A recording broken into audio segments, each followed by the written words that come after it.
Las estrategias militares rara vez fracasan de manera repentina. No colapsan en un solo día ni se derrumban por un único error visible. La mayoría de las veces el fracaso comienza mucho antes del primer enfrentamiento serio, en la forma misma en que el plan es concebido. Supuestos optimistas, evaluaciones incompletas y una confianza excesiva en variables que no pueden controlarse terminan construyendo una estrategia frágil desde su origen. En muchos conflictos, la estrategia nace más como una necesidad política que como una respuesta realista al escenario militar. Se diseña para cumplir objetivos claros en el papel, pero no para adaptarse a la complejidad del terreno, del enemigo o del tiempo. Desde el inicio, el plan depende de que todo ocurra según lo previsto. Y cuando eso no sucede, la estructura completa empieza a mostrar grietas. El primer signo de fracaso suele aparecer en forma de retrasos. Los plazos se alargan, los avances se ralentizan y los resultados esperados no se materializan. Sin embargo, estos indicios rara vez provocan una revisión profunda del plan.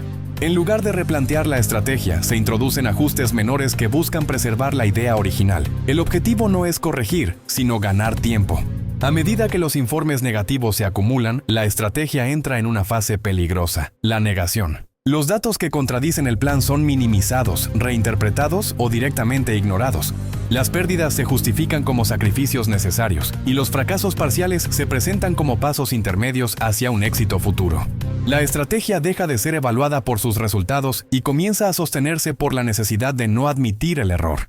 En este punto, detener o modificar el plan implica algo más que un cambio táctico. Supone reconocer que decisiones anteriores fueron equivocadas, qué recursos fueron mal utilizados y qué vidas se perdieron sin alcanzar los objetivos propuestos. Para muchos liderazgos, ese costo es inaceptable. Así, la estrategia continúa ejecutándose no porque funcione, sino porque detenerla sería políticamente devastador. El fracaso entonces no es solo militar, es estructural. La estrategia se convierte en un compromiso del que no se puede salir sin consecuencias internas graves. Cada día que pasa refuerza la dependencia del plan original. Aunque los resultados empeoren, la guerra avanza, pero no hacia la victoria, sino hacia la confirmación de un error que nadie quiere asumir. Este tipo de fracaso es especialmente peligroso porque no genera un momento claro de ruptura. No hay un instante preciso en el que pueda decirse que todo se perdió. En cambio, hay una sucesión de decisiones que, vistas de forma aislada, parecen razonables, pero que en conjunto empujan al conflicto hacia un callejón sin salida. La estrategia no colapsa, se desgasta lentamente hasta dejar de cumplir cualquier propósito real. El día 6 de esta serie se centra en este mecanismo, en cómo una estrategia puede fracasar mucho antes de ser abandonada, y en cómo la incapacidad de reconocer ese fracaso termina arrastrando a todo el conflicto hacia consecuencias mucho más graves. Aquí no se trata de glorificar errores ni de señalar culpables individuales, sino de entender cómo la negación y la inercia convierten un mal plan en una tragedia prolongada. Una vez que la estrategia entra en la fase de negación, el conflicto comienza a deformarse alrededor de ella. Las decisiones ya no se toman para responder a la realidad del terreno, sino para proteger el plan original. La estrategia deja de ser una herramienta y se convierte en un objetivo en sí misma. Todo lo demás, recursos, tiempo, incluso vidas, pasa a estar subordinado a su preservación. En este punto, los mecanismos de corrección prácticamente desaparecen. Los mandos intermedios aprenden qué tipo de información es aceptable y cuál no. Los informes se ajustan para no contradecir la narrativa dominante. Las advertencias más claras se diluyen en lenguaje técnico o se posponen para una evaluación posterior que nunca llega. El sistema empieza a filtrar la realidad para no enfrentarse a ella. A nivel operativo, el fracaso se manifiesta en improvisación constante. Las unidades reciben órdenes contradictorias, los objetivos cambian sin una lógica clara, y los recursos se redistribuyen para cubrir fallos previos. Estas correcciones no buscan mejorar la estrategia, sino evitar que su colapso sea evidente. El conflicto entra así en una dinámica reactiva, siempre respondiendo a problemas creados por el propio plan. El costo humano aumenta de forma silenciosa. Las bajas dejan de analizarse en función de logros concretos y se convierten en cifras abstractas.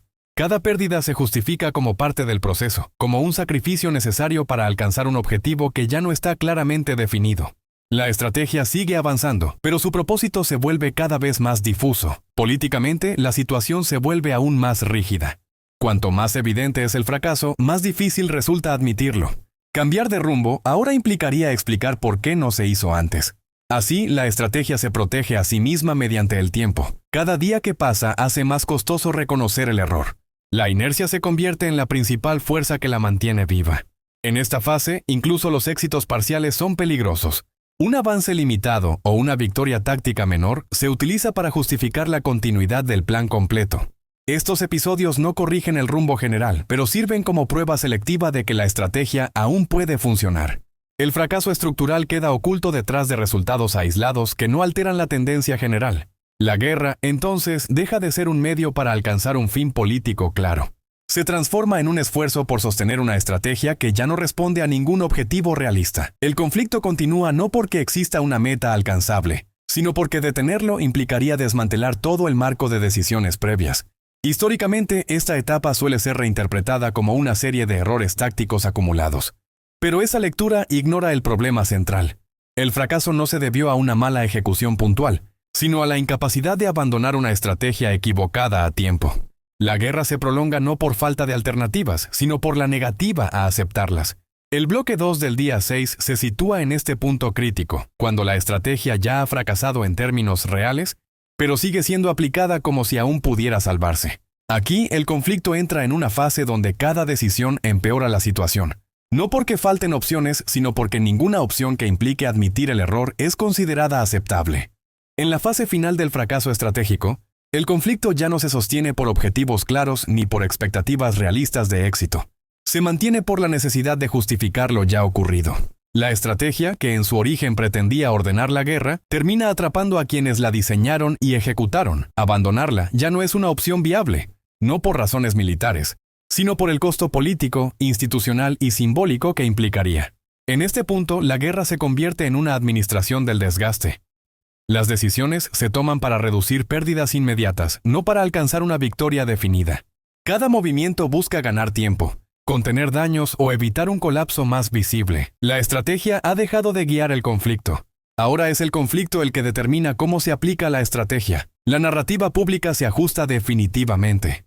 Los objetivos originales desaparecen del discurso y son reemplazados por conceptos vagos como estabilidad, resistencia o responsabilidad histórica. El lenguaje se vuelve abstracto, precisamente porque ya no existe un fin concreto que justificar. La estrategia fracasada se oculta detrás de una retórica que evita cualquier evaluación clara de resultados. A nivel interno, las estructuras que podrían impulsar un cambio están debilitadas. Los actores que advirtieron el fracaso temprano han perdido influencia o han sido marginados. El sistema ha aprendido a sobrevivir sin correcciones reales. La estrategia sigue presente en los documentos oficiales, pero su función es principalmente simbólica. Ofrece una apariencia de coherencia a un conflicto que ya ha perdido su dirección. Cuando finalmente se produce un cambio de rumbo, rara vez ocurre por una revisión honesta del plan. Suele ser provocado por factores externos, agotamiento de recursos, presión internacional o una derrota imposible de ocultar. Para entonces, el costo acumulado es enorme. La estrategia no solo ha fracasado, ha arrastrado consigo oportunidades de resolución que existieron en fases anteriores. Desde una perspectiva histórica, este momento es especialmente revelador. Permite entender que muchas guerras no se prolongan por falta de alternativas, sino por la incapacidad de abandonar estrategias equivocadas. El fracaso no es reconocido cuando aún puede corregirse, sino cuando ya ha generado daños irreversibles. El cierre del día 6 se sitúa en esta constatación incómoda. La estrategia no fracasa cuando deja de funcionar en el campo de batalla, sino cuando deja de poder ser cuestionada. En ese instante, la guerra se vuelve un proceso sin dirección, sostenido únicamente por la necesidad de justificar decisiones pasadas. Comprender este mecanismo no sirve para repartir culpas individuales, sino para identificar un patrón recurrente en los conflictos reales. Las estrategias fallidas no siempre se abandonan. A menudo se mantienen hasta que el costo de sostenerlas supera cualquier beneficio imaginable. Y cuando ese punto se alcanza, la guerra ya ha causado mucho más daño del que cualquier corrección tardía puede reparar.